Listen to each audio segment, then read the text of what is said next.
Buenas tardes. Muchísimas gracias por venir en esta ola de calor, en un fin de semana largo, como decimos en Colombia. Yo sé que es para todos ustedes un gran esfuerzo y se los agradecemos de corazón, pero pienso que esta actividad con la que empezamos el día de hoy, de voces de la narrativa latinoamericana contemporánea, es muy importante además porque estamos reanudando nuestra colaboración con el Departamento de Lengua y Literatura Hispánicas de la Facultad de Filosofía, Universidad Nacional y Capodistríaca de Atenas. Tenemos con nosotros a Victoria Criticú, a Eftimia Pandis Pavlakis y a Irini Paraskeva, todas docentes maravillosas. No necesitan Victoria ya las presentará mejor, pero quería darles las gracias por estar aquí, por hacer del festival un festival realmente de puentes literarios en Atenas y en América Latina. Muchísimas gracias. Bueno, muchas gracias. Yo también quisiera felicitar y agradecer sinceramente a Adriana Martínez y a todo el equipo del Festival LEA que ha hecho posible la realización de este evento. El Festival LEA se ha establecido como un importante evento de alta calidad que ayuda a la comunicación entre nuestro país y el mundo iberoamericano. Primero va a hablar la profesora asistente Irini Paraskeva y su ponencia tiene el título Literatura y Sociedad en las Viudas de los Jueves, de Claudia Piñeiro.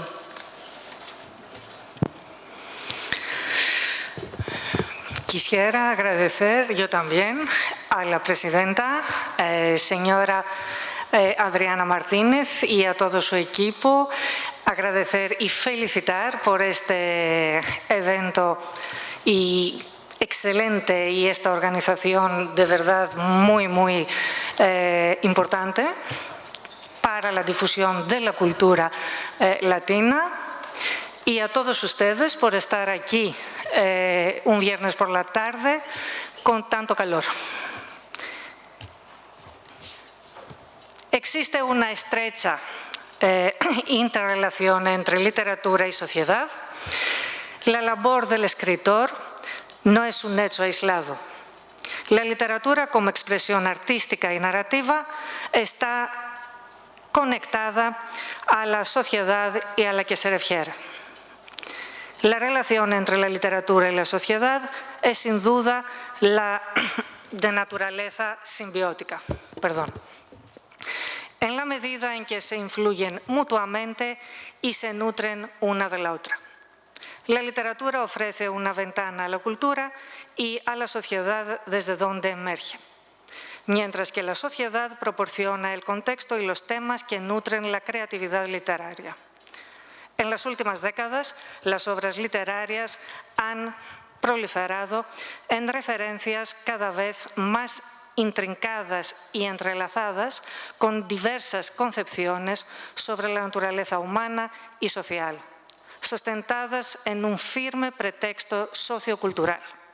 Los estrechos lazos que existen entre literatura y sociedad se ponen en manifiesto en la narrativa de la escritora argentina Claudia Piñeiro y más específicamente en su novela Las Viudas de los Jueves. Pocas palabras sobre la escritora. Claudia Piñeiro, reconocida escritora argentina en la escena literaria latinoamericana contemporánea, destaca por su obra de temática histórica, social y política. Su renombre ha sido respaldado por diversos premios nacionales e internacionales. Es una de las narradoras argentinas más traducidas a otros idiomas. Al griego se han traducido hasta ahora 3 de sus novelas: Tuya, Elena Sabe y Catedrales. Y varias de sus novelas han sido adaptadas al cine. En 2005 publica la novela Las viudas de los jueves, que la consagró como escritora y le ofreció la fama y la relevancia que mantiene y merece. Y además ganó el premio Clarín de este año. En la obra se exponen datos históricos precisos de la última década del siglo XX y el principio del siglo XXI, vinculados a la vida diaria de un grupo de familias de nuevos ricos, generados por la burbuja económica argentina del presidente Carlos Menem, que residen en un barrio cerrado cerca de Buenos Aires y experimentan la dramática crisis económica de 2001. Para la escritora, la capacidad de la literatura para desencadenar diálogos y reflexiones profundas en la esfera pública representa un fenómeno crucial y necesario para el avance y la cohesión de la sociedad.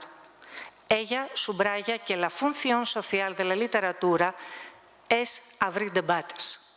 Tal vez ese sea uno de sus mayores e impensables logros, que a partir de lo que la ficción cuenta, se haya habilitado en la sociedad una discusión que permita pensar en voz alta algo que estaba latente, que necesitaba hablarse puertas afuera, entre todos. Con su novela Las viudas de los jueves, Claudia Piñeiro ejemplifica esta función al abrir un debate profundo y perennemente relevante en las entrañas de la sociedad argentina, abordando cuestiones que yacen en el fondo de la conciencia colectiva y que requieren ser discutidas abiertamente. En diciembre de 2001, Argentina anunció su incumplimiento de pago de la deuda soberana, lo que resultó en una de las peores crisis económicas y financieras en la historia del país, que tuvo profundas implicaciones políticas, sociales y económicas y dejó una marca duradera en la sociedad argentina. La acumulación de deuda, la sobrevaluación del peso, la desigualdad y la falta de políticas efectivas para remediar los problemas económicos y sociales contribuyeron a la inestabilidad económica social que finalmente estalló en la crisis, cuyas bases se sentaron en la década de los 90, durante el periodo de reformas económicas y políticas menemistas. En este contexto sociopolítico e histórico se enmarca la novela de Claudia Piñeiro, Las viudas de los jueves, y aborda indirectamente las consecuencias sociales del menemismo y del derrumbe de 2001. El viejo paradigma del género policial negro no es más que una excusa para que se textualice esa presencia amenazante sin la cual el argumento no tendría razón de ser. La crisis, la tremenda crisis de 2001 que arrasó con la Argentina.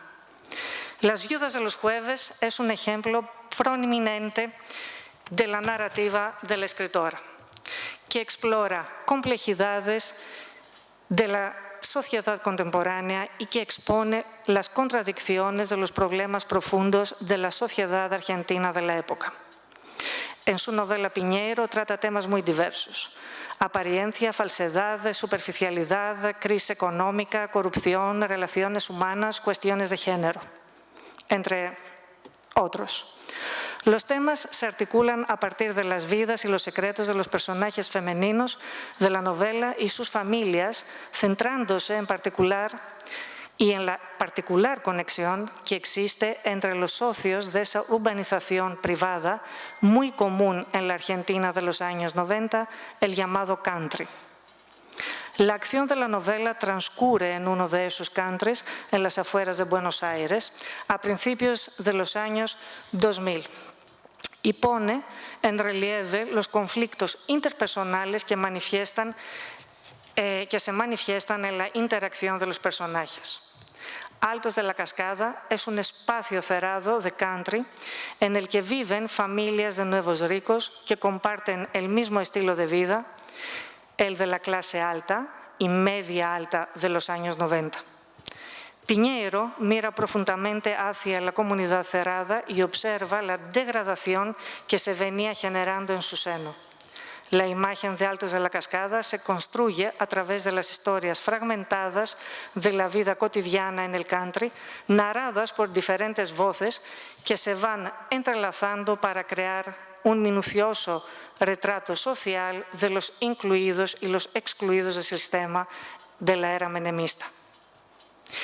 El título de la novela se debe a las protagonistas, que son las viudas de los jueves, como el Thanos Kalia, uno de los protagonistas, llama jocosamente a las mujeres que se convierten figurativamente en viudas todos los jueves por la noche cuando sus maridos cenan y juegan a las cartas en una de sus casas. De esos encuentros varoniles semanales quedan excluidas las mujeres, quienes, y por tradición, desde tiempo atrás, ese día tenían que ir al cine y buscar otras actividades sociales fuera de casa, sin la compañía de los esposos. Tradición que, según cuenta la voz de los rumores del colectivo del country, la respetaban todas las mujeres del grupo, a excepción a Virginia Guevara, que hacía tiempo había dejado de acompañar a las demás mujeres, utilizando diversas excusas que nadie se molestaba en analizar demasiado y en voz baja todos atribuían su alejamiento a sus problemas económicos. La verdad es que no sé si se oye, porque cada vez que cambio la distancia, cambia el sonido. Y así, sí, pues, perdona.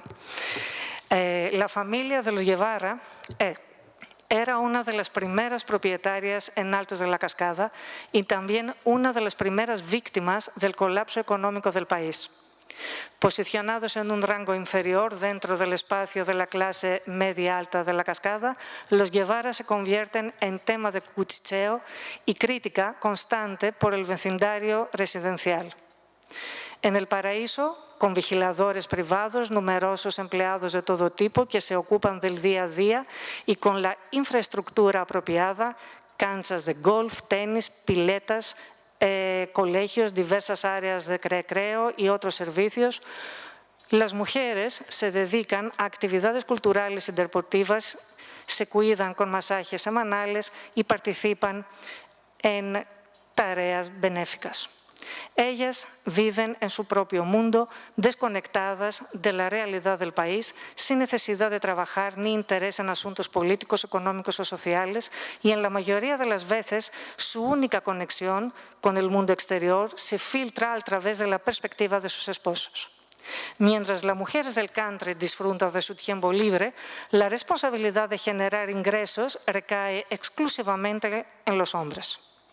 El Thanos Kalia era gerente general en una aseguradora holandesa, Martin Urovich, director en una empresa multinacional, Ernesto Andrade, un prestigioso abogado, Alfredo Insúa, una persona que nadie que valorara los buenos contactos se atrevería a despreciar.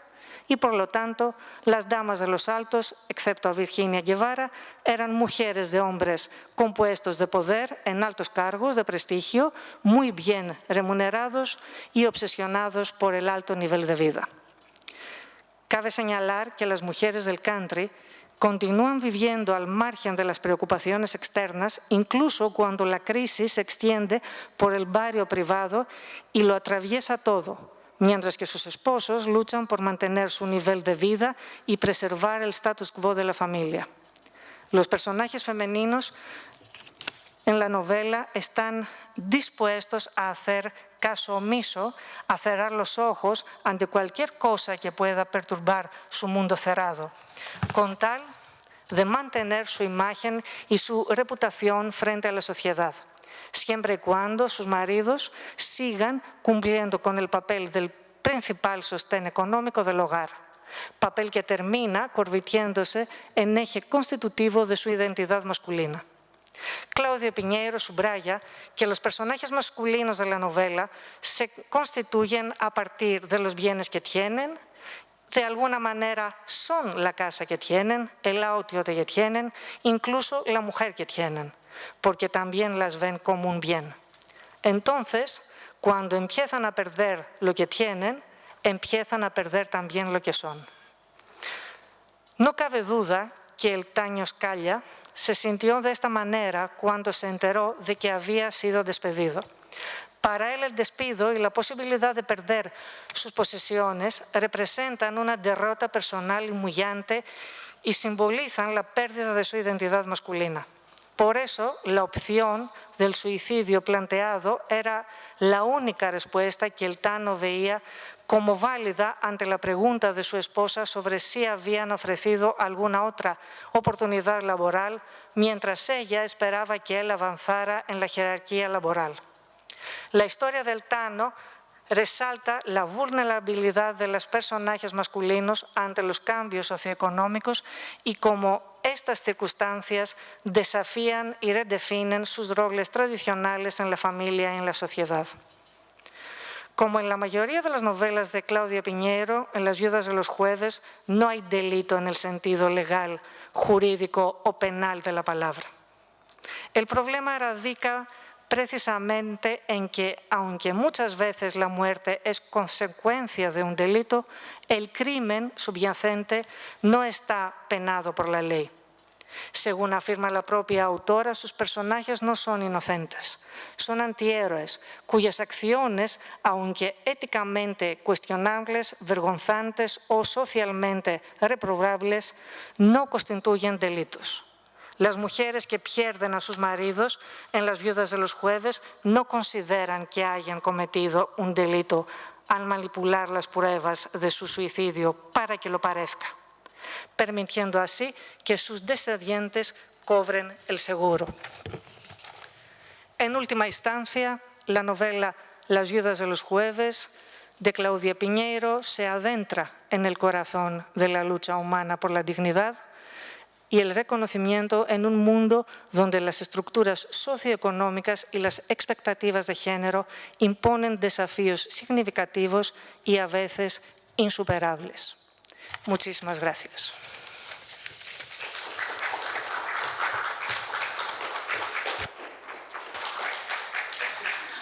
Agradecemos a la señora Parasqueva. A continuación, yo voy a hablar sobre la realidad social en la novela Los ríos profundos de José María Arguedas. La razón por la cual elegí este escritor es que, como dicen los críticos, es un escritor puente, porque en realidad su vida y su obra es un puente entre el mundo indio y el mundo hispano. Bueno, el autor peruano José María Arguedas es una figura emblemática de América Latina por su preocupación por el mundo indio. Tanto su obra literaria narrativa como su labor de antropólogo y etnólogo tienen el objetivo de la revalorización y la difusión de la cultura indígena. Arguedas, por razones familiares, fue criado entre los indios. Así, no solo aprendió el quechua como lengua materna, sino aprendió y asimiló los valores culturales andinos. Los críticos literarios señalan la importancia de la cultura andina en la obra de Arguedas, en la cual el hombre no es el centro del universo, sino parte inseparable de la naturaleza. Mario Vargas Llosa le considera, por un lado, privilegiado, porque en un país escindido en dos mundos, dos lenguas, dos culturas, dos tradiciones históricas, a él le fue dado conocer ambas realidades íntimamente en sus miserias y grandezas. Y por el otro, patético, porque el arraigo en esos mundos antagónicos hizo de él un desarraigado, hecho que lo condujo al suicidio. La lucha interior del escritor entre el mundo idealizado indígena de su infancia y la dura realidad es constante en toda su obra mediante una continua búsqueda de equilibrio entre las dos culturas, la quechua y la hispana. En la novela Los ríos profundos, publicada en 1958, su obra maestra, el protagonista adolescente de 14 años, Ernesto, tiene rasgos autobiográficos. Es huérfano de madre y aunque sus compañeros de clase le llaman cholo, él, como su padre, es blanco. Pasó gran parte de su infancia en un ayllu, una comunidad de indios, donde, además de aprender el idioma, conoció la cultura indígena. Así, identificado con el mundo indio, Ernesto intenta interpretar la realidad peruana. En su viaje hacia la madurez, él toma conciencia de su identidad y de la sociedad en que vive. Ernesto es sensible e inocente, con una fuerte imaginación, la cual le ayuda a soportar el ambiente hostil del colegio religioso donde está internado en Abancay. La estructura de la novela refleja el camino de Ernesto hacia el autoconocimiento. Es indicativo que hasta la mitad de la obra no aparece el nombre del narrador, pero en cuanto se menciona, el protagonista sale de su autoaislamiento, hace amigos, se interesa más por la realidad que le rodea y participa en los acontecimientos. De esta manera, Ernesto, a través de una lucha interior, llega a la madurez, consciente de la realidad social peruana. La novela empieza en Cusco, ciudad emblemática en la cultura india y tierra natal del padre del protagonista. Es un paso indispensable y significativo para la consolidación de la identidad india de Ernesto. En Cusco vive su tío, mencionado como el Viejo, un tipo representativo del hacendado todopoderoso, avaro y mezquino. El Viejo es arrogante y les ofrece alojamiento en la cocina de sus sirvientes indios. Sin embargo, aunque el padre de Ernesto se enfada, el protagonista está contento. ¿Por qué? Como confiesa, la habitación le recuerda el cuarto oscuro donde recibió los cuidados, la música, los cantos y el dulcísimo hablar de las sirvientas indias. Se trata del recuerdo más feliz de su infancia que determina su personalidad y le ayuda a soportar la soledad y la marginación social que siente por ser proveniente de dos mundos opuestos. En Cusco, Ernesto se siente feliz por dos razones. Primero, porque en su imaginación la capital andina representa la tierra prometida donde hijo y padre serán eternamente felices.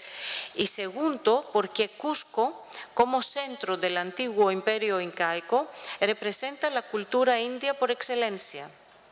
En Cusco coexisten dos mundos. Por un lado, el indígena, representado por los muros incaicos, y por el otro, el occidental, representado por los edificios que construyeron los españoles. En sus ojos infantiles, la realidad se transforma.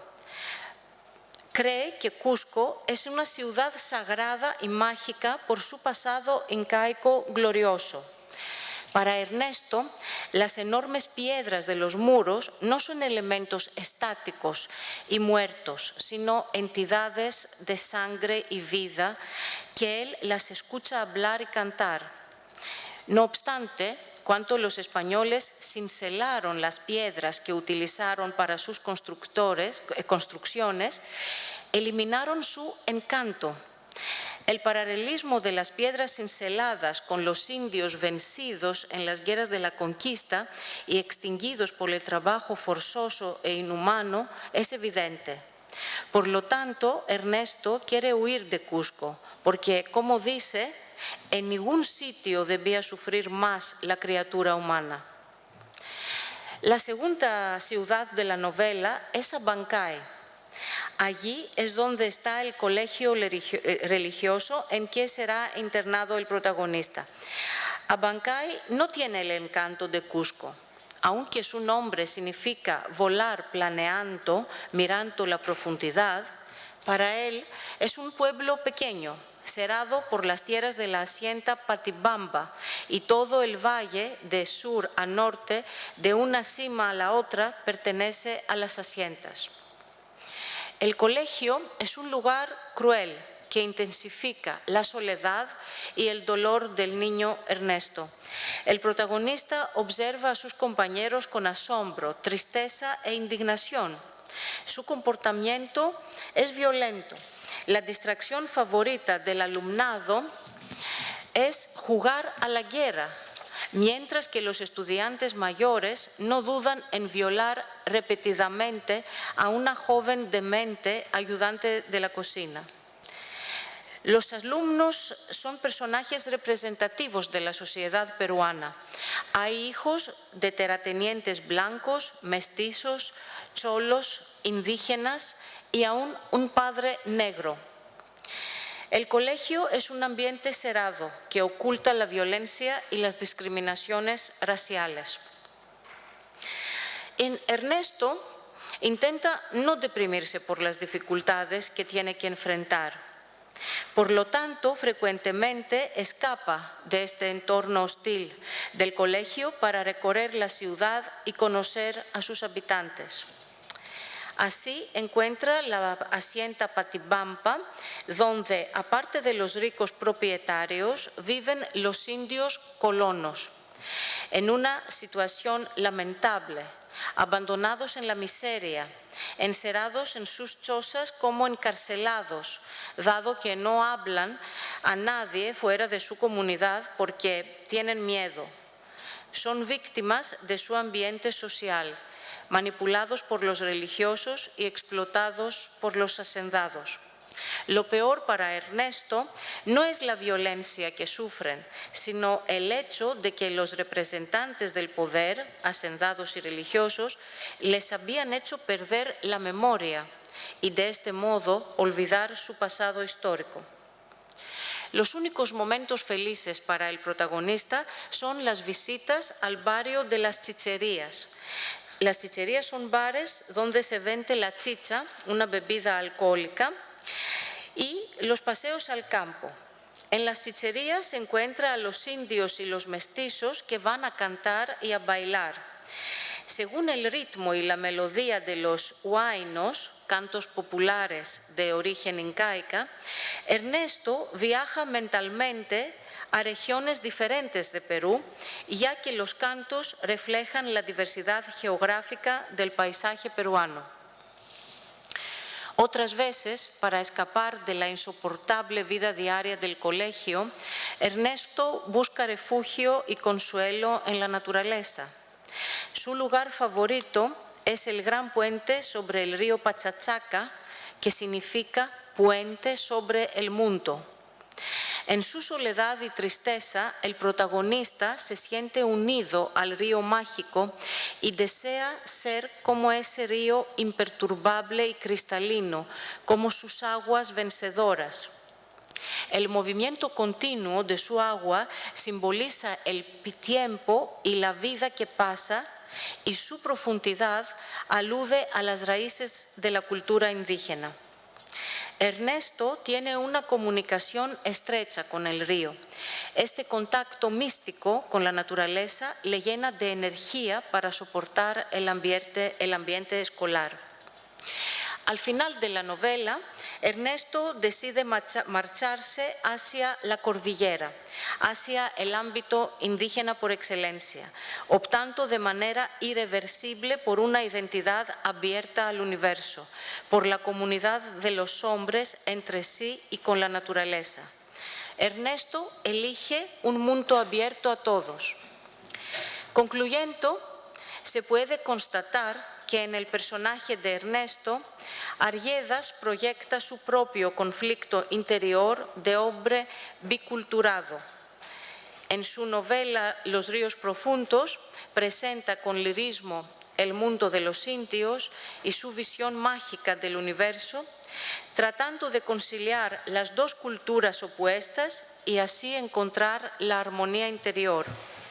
Arguedas, con esta novela, comparte un sueño, su deseo profundo, la integración total de estas dos realidades. Muchas gracias.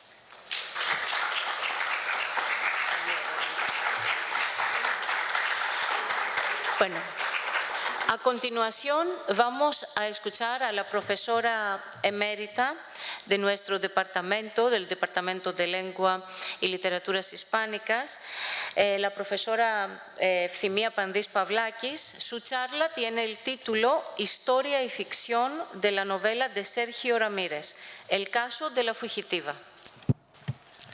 Buenas tardes. Antes de empezar, quería agradecer a la señora Adriana Martínez por su invitación y al mismo tiempo felicitarla por esta excelente labor que ofrece cada año al público de Grecia. Es un trabajo invalorable, tu trabajo, Adriana, porque trae en contacto las culturas de América Latina con la griega. Y este es algo que los griegos aprecian y valoran mucho. Gracias también a los presentes aquí, especialmente en este día tan caluroso. Desde las primeras manifestaciones de la novela latinoamericana hasta la actualidad, se ficcionalizan hechos y figuras de la historia del subcontinente americano. La relación entre historia y ficción ha sido preocupación diacrónica de los pensadores desde la antigüedad hasta la actualidad en diferentes latitudes de la Tierra.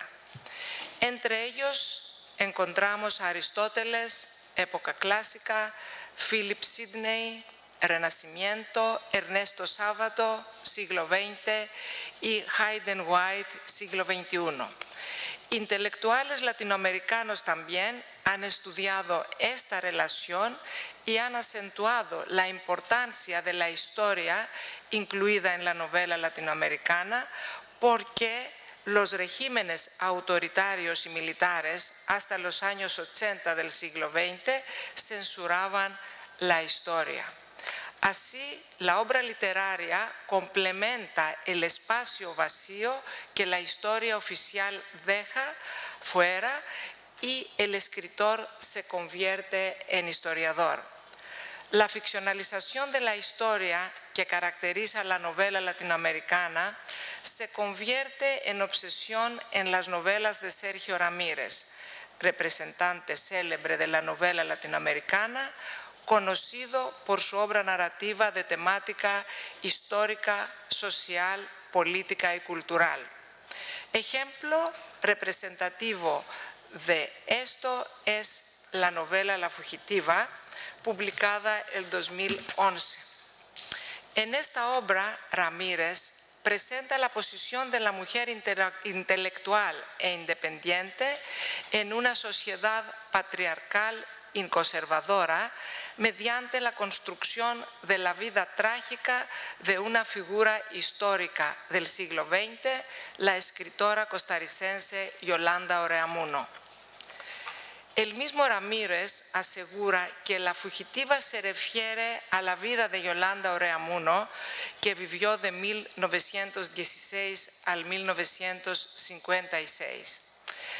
Ramírez dice: la línea narrativa de la novela es su vida, su tragedia, su exilio, la incomprensión de la sociedad. Él saca del olvido a Oreamuno, figura sobresaliente de las letras costarricenses y representante importante de la escritura femenina de América Latina, y ficcionaliza su vida. Oreamuno, aunque ha producido obra de diferentes géneros, con su única novela En la ruta de su evasión, publicada en 1949, rompe con las tendencias de la narrativa de los años 30 y 40 en Centroamérica y siembra las semillas de la nueva novela, anticipando el boom de la narrativa latinoamericana. Al mismo tiempo, Ramírez revela hechos relevantes de la realidad histórica y cultural latinoamericana de la época en la que ella vivió. Por eso, en una entrevista dice: Este personaje se mueve en un escenario real y desde muy joven se vincula con las formaciones políticas de la izquierda, las huelgas bananeras.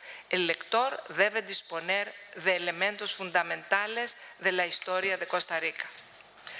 Tanto los acontecimientos históricos como todo lo referente a la vida de la protagonista son producto de la investigación del autor entre los archivos costarricenses y los amigos de Yolanda Oreamuno, y son evocados por las tres narradoras amigas de la protagonista de La Fugitiva. Estas tres voces, a pesar del distinto punto de vista de cada una, coinciden en acentuar características importantes de su personalidad, como su carácter independiente y rebelde, su asombrosa belleza y su debilidad a los hombres. Dicen, su vida entera, por causa de su rebeldía, ese carácter suyo de sentirse presa entre barrotes y querer traspasarlos, de lo que hay mucho que contar. Cuesta creerlo, pero su belleza fue siempre su desgracia. La veían los hombres y se enamoraban perdidos de ella, y si no les hacía caso, venían enseguida a la calumnia, que era liviana, que les metía a los hombres casados, que destruía matrimonios por placer. No digo que haya sido monja. Uno de sus derechos sagrados con los hombres, que ella misma se había atribuido, era escogerlos de acuerdo a su santa y regalada gana. Y eso es lo que más insolentaba los rencores de quienes la pretendían. ¿Dónde se ha visto que una mujer sea la que escoja? Y así entonces, de prostituta para arriba, ¡qué horror! En este fragmento, la primera narradora, Gloria Tinojo, amiga fiel de Amanda de toda la vida, sin ocultar su horror por la actitud de los hombres de su alrededor hacia ella, describe a una mujer bellísima, inteligente, valiente e independiente. Sin embargo, estas cualidades ajenas en el ámbito tradicional de Costa Rica de los años 30 y 40, en vez de beneficiarla, la perjudicaron. Primero, siendo todavía una niña, su padrastro intentó violarla, hecho por lo cual su madre, culpándole a ella por lo sucedido, la echa de la casa. Años después, otro pretendiente, Coyoquechea, la raptó y porque no logró poseerla, se dedicó en calumniarla. Por eso, agotada emocionalmente por la conducta de la gente de su medio ambiente y después de unas relaciones amorosas inoportunas, se casó con un diplomático chileno infectado por enfermedades venéreas. Él murió un año después de su casamiento, dejándola contagiada y viuda a sus 21 años.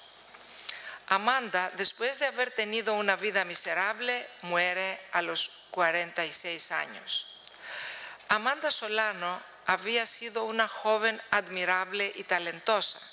Sus amigas la admiraban, como señala la segunda narradora, Marina Carmona, por su disposición para la danza, gracias a la flexibilidad de su cuerpo, su talento para la pintura y su excelencia en la literatura.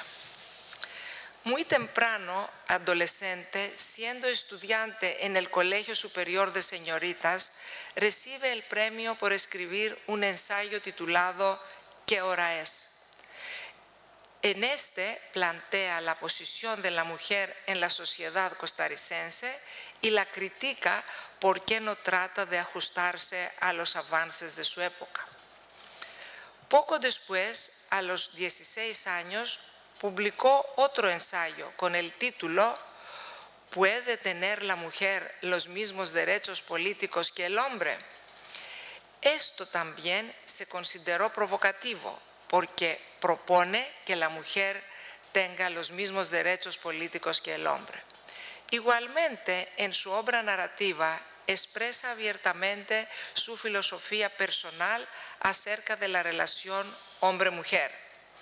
Se rebela contra la imagen estereotípica de la mujer en su época, que la quería subordinada al hombre, tanto en cuanto a la vida personal como a la social e intelectual, y defiende su derecho a la independencia y a la libertad social, literaria y sexual.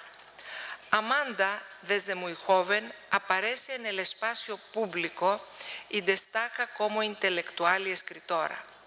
Introduce ideas novedosas y provocativas que la realidad de Costa Rica no estuvo preparada para aceptarlas. El mismo Ramírez, en varias entrevistas, se refiere a Amanda Solano como una figura que se revienta y rompe con las normas de la sociedad de Costa Rica, una sociedad cerrada e hipócrita. Amanda es el arquetipo de la mujer rebelde con preocupaciones literarias, políticas y sociales. Pero Amanda Solano no se limita en sus ideas feministas. Apoya también movimientos políticos de la izquierda y las huelgas bananeras, invadiendo de otra forma el ambiente tradicionalmente perteneciente a los hombres. En este espacio encuentra a su segundo esposo, militante de la izquierda, quien intentó dominar su espíritu libre, convertirla en una típica ama de casa y no dejarle tiempo libre para escribir, ejerciendo una fuerte violencia psicológica sobre ella. Consecuentemente, después de tener a su único hijo, vino el divorcio, que también Amanda pagó caro, dado que su ex esposo le privó del derecho de tener contacto con su hijo. Aparentemente, como dice la narradora, ella no sabía escoger a los hombres. Amanda, doblemente traicionada, tanto por el ámbito social de su país como por su esposo, a causa de su actitud personal e intelectual, impropia para el espacio femenino de la primera mitad del siglo XX en Centroamérica, se siente extraña en su propio país y decide autoexiliarse, primero en Guatemala y luego en México, donde permanece hasta su muerte. Como bien señala la narradora, la incomprensión fue el peor de sus castigos. Se sentía la mujer más incomprensible del mundo. La escritora Yolanda Oreamuno, al igual que la protagonista de La fugitiva, no ha sido lo suficiente reconocida en su propio país por su relevancia en las letras y la sociedad de Costa Rica. Y esto es lo que inspiró al escritor nicaragüense Sergio Ramírez para escribir esta novela.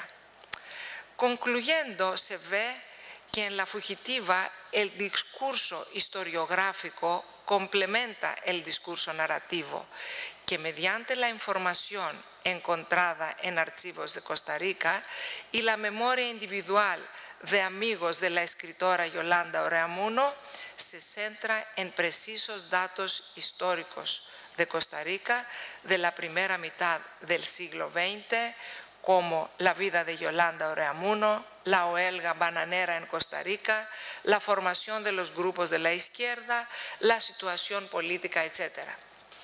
El propósito de Sergio Ramírez es restaurar la fama que merece la escritora costarricense y cuestionar la posición de la mujer intelectual que se atreve a enfrentar la realidad social y cultural de su época en un ambiente provinciano, autoritario y machista. Al mismo tiempo, denuncia las injusticias sociales cometidas contra la mujer y sobre todo contra la mujer intelectual que piensa.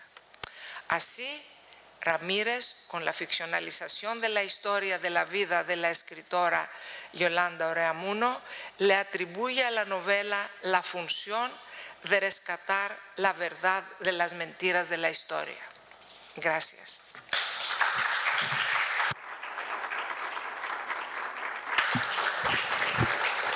Muchas gracias. Muchas gracias, muy interesante. Entonces, con esta presentación hemos hecho un muy breve recorrido en obras importantes de la literatura hispanoamericana. Hemos visto la relación de la historia en la literatura, la sociedad en la literatura y también el tema del indio en el escritor peruano José María Arguedas. Bueno, no sé si hay alguna pregunta, si quieren o… Un comentario mío. Quería agradecer la presencia de mi querida autora, Gioconda Belli, cuyas obras he leído. Enseño La mujer habitada en mi curso de posgrado, que también tiene que ver muchísimo con la posición de la mujer en la revolución sandinista de Nicaragua. Querida Gioconda, permítame llamarte así. Te felicito por tu trabajo, que es de primera calidad.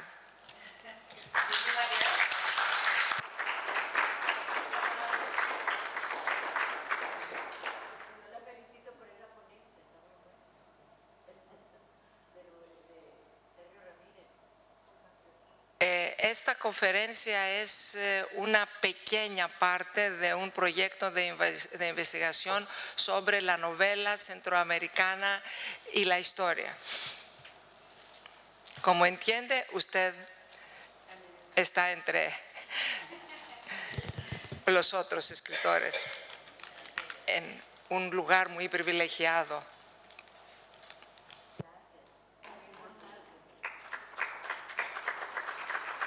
Muchas gracias. Entonces, Adriana, a ti.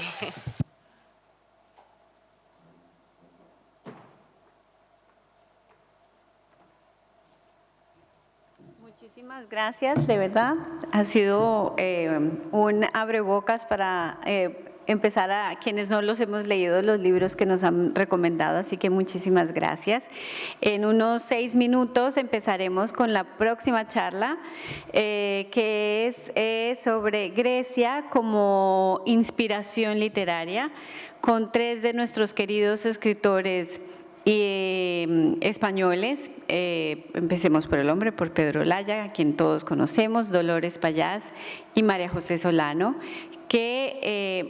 nuestra adorada moderadora, la directora del Instituto Cervantes y escritora Pilar Tena. Así que 5 minuticos y volvemos, ¿vale? Muchas gracias.